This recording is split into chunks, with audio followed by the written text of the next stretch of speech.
Hi, I'm Paul Egger, Vice President of Governmental Affairs for the Minnesota Realtors. Welcome to this week's legislative update.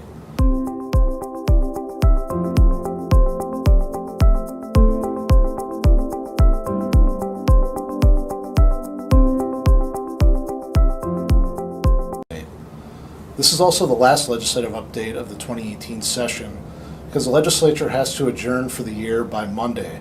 So this will be a busy weekend of floor sessions and conference committee meetings and a lot of waiting as the legislature meets and recesses and negotiations happen behind closed doors. So you have to be very patient this time of year.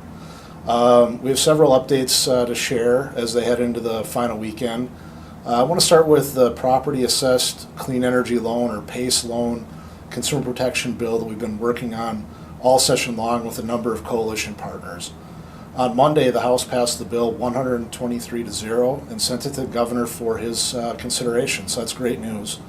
The governor was presented with the bill on Wednesday, and he has 3 days to either sign or veto the bill. So we'll know by Saturday at the latest whether the governor is going to sign that bill, and we expect that he will. So that's great news. We're happy about that. The tax bill, which we've also been talking about taxes a lot this session and on these videos, the legislature did come to agreement in conference committee on a tax bill. However, the governor had not agreed to that bill. It was sent to him, and he vetoed the bill a couple days ago.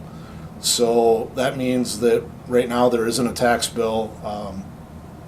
Unfortunately, that's not unusual during the legislative session that a tax bill gets vetoed and something comes together in the final hours.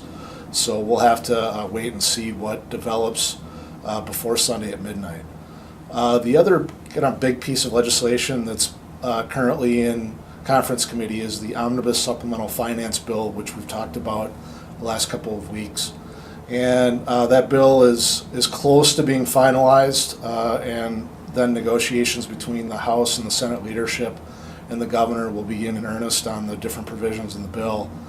A couple of items that have been in play, but unfortunately are not in the bill, are the Housing First Minnesota provisions related to rulemaking review.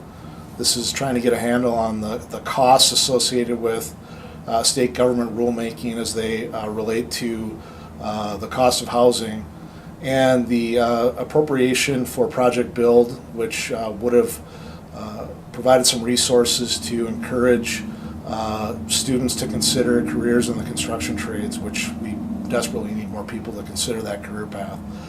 Those provisions are not currently in the budget bill, but anything can happen in the final hours, so we'll certainly be keeping an eye on that as we move towards Sunday at midnight. There are a number of other issues, and look for our comprehensive 2018 legislative update publication in the weeks following session. And thanks for watching this week's legislative update.